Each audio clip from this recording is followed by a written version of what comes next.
Hai, assalamualaikum warahmatullahi wabarakatuh. Selamat datang kembali di channelnya Pekerja Migran Indonesia yang domisilinya di negara Hong Kong ini. Kita akan membahas sebuah kasus informasi. Yang pertama adalah tentang seorang anak kiai di daerah J sana, dan yang kedua adalah seorang motivator juga melakukan hal yang sama dan korbannya ini adalah puluhan juga. Namun 19 kali persidangan ini belum ada penangkapan ya. Ini juga membuat kawan-kawan tentu geram ya dengan hal ini. Tapi kalau kawan-kawan nggak tahu, yuk kita simak informasi ini. Oke, kita membahas tentang masalah anak dari Pak Kiai di daerah J sana. Ini telah melakukan hal yang tak senonoh terhadap santriwatinya yang belajar di sana. Dan sebenarnya kejadian ini udah lama banget ya, laporannya itu adalah dari tahun 2017 sampai dengan tahun 2022. Bulan ini puncak-puncaknya adanya penangkapan dan melakukan penggerebekan di pondok tersebut ya. Pertamanya di tahun 2019 ini sebenarnya sudah ada laporan ya. Walaupun tahun 2017 ini sebenarnya juga sudah ada. Nah, 2019 ada laporan dan hal ini buktinya belum kuat, itu katanya. Nah, ujung-ujungnya di tahun 2022 ini baru pihak dari kepolisian ini mengeluarkan surat perintah penangkapan terhadap anak Pak Kiai tersebut karena memang buktinya sudah kuat, katanya seperti itu.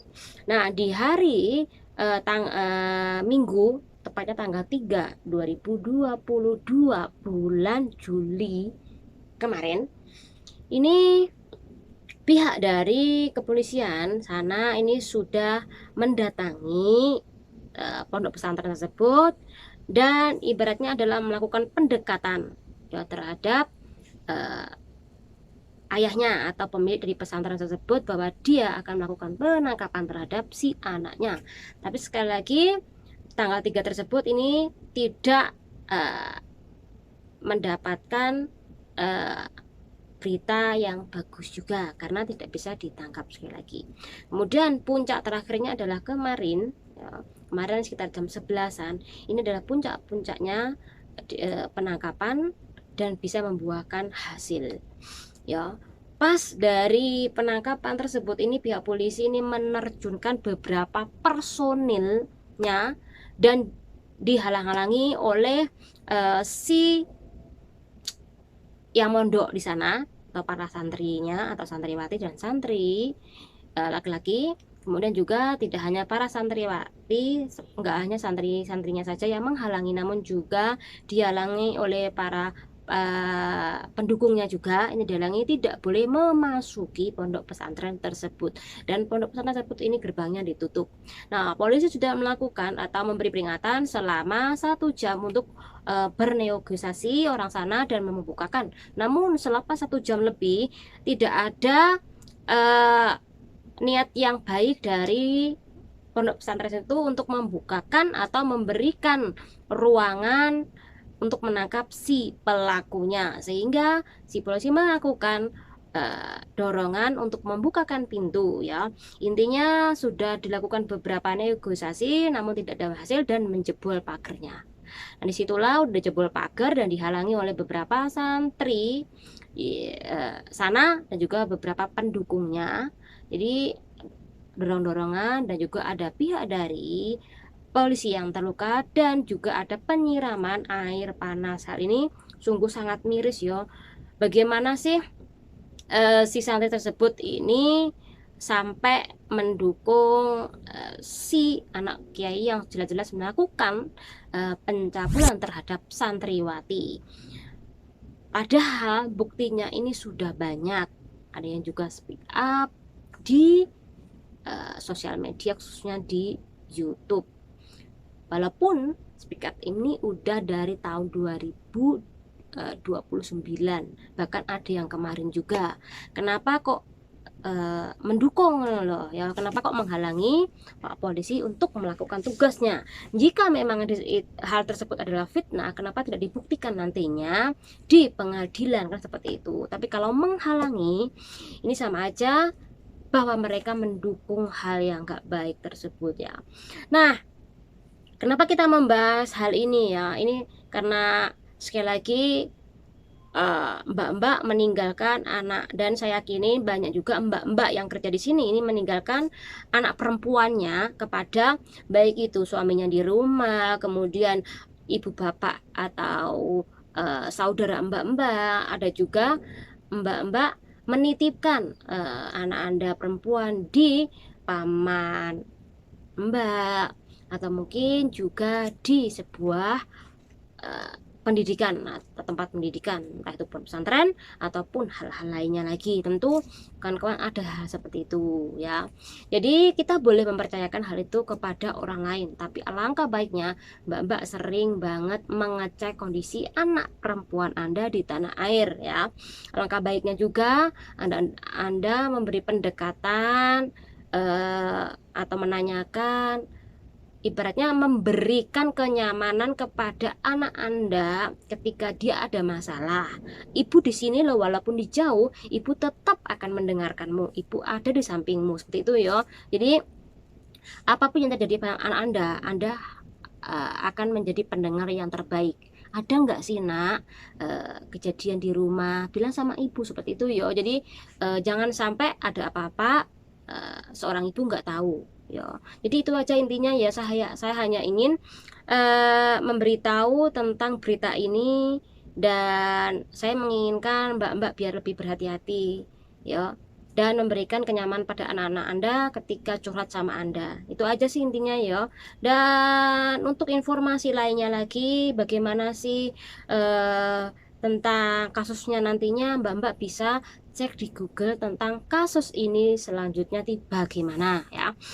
Nah, sebenarnya banyak juga ya yang belum aku bahas, tapi intinya telah melakukan negosiasi si pihak polisi, tetap aja ditolak sama bapaknya atau pendiri dari ponpes tersebut.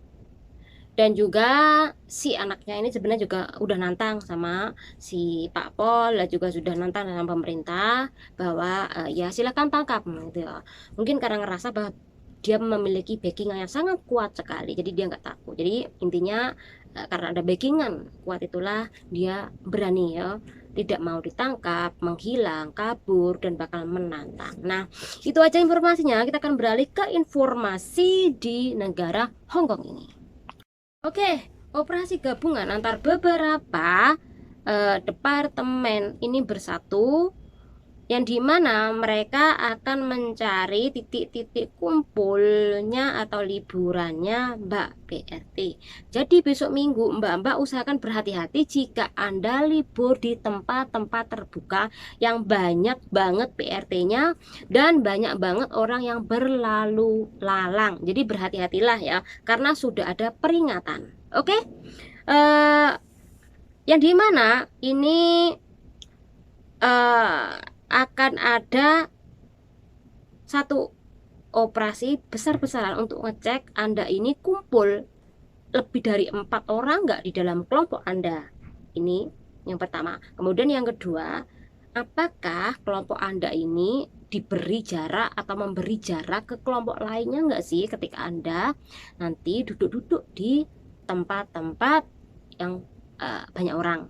Jadi harus ada jaraknya ya. Kemudian juga ketika Anda makan, Anda ini cepat-cepat memakai masker apa enggak, dan Anda harus menggunakan masker juga di tempat umum. Jadi kalau banyak orang, usahakan jangan sampai dibuka sepanas apapun hari itu. Ingat, jangan sampai dibuka kecuali kalau Anda minum, makan, tapi cepat-cepat nggih. Oke, ini yang ketiga. Kemudian yang keempat, bakal ada operasi besar-besaran untuk mereka yang jualan ya. Sekali lagi, banyak banget berita-berita kemarin yang sudah kita bahas bahwa jualan Anda ini dianggap Anda telah mengotori lingkungan, dan Anda telah memberikan ibaratnya adalah menyebarkan penyakit juga, karena diyakini bahwa apa yang Anda jual ini belum tentu bersih. Jadi tidak hanya Anda dianggap jualan secara ilegal, tapi Anda dianggap menyebarkan virus juga. Jadi mbak-mbak yang jualan berhati-hati karena besok Minggu ada operasi besar-besaran dari petugas. Oke, jadi kawan-kawan, ada juga yang menanyakan tentang masalah karantina. Ini berapa sih karantinanya? Oke, karantina ini tetap 7 hari. Namun di hari ke-13 Anda bakal dites PCR. Apakah nantinya Anda ini tidak ada karantina lagi selepas 3 hari, kita nggak tahu. Tapi karena ada kenaikan angka COVID di negara ini, ya 2.800 lebih lah kemarin. Jadi tidak ada pelonggaran lagi, Mbak. Hampir 3.000 tidak ada pelonggaran lagi, kecuali kalau perharinya sudah tidak ada. Jadi karena 3.000 lebih, jadi tidak ada lagi pelonggaran. Seperti itu ya informasinya. Oke, itu aja informasinya. Mungkin tidak begitu penting buat kawan-kawan simak, tapi sekali lagi saya hanya ingin memberikan informasi yang depan tadi, penting tadi, buat kawan-kawan semuanya untuk berhati-hati ketika memiliki anak perempuan ya. Oke, itu aja informasinya. Terima kasih. Wassalamualaikum warahmatullahi wabarakatuh.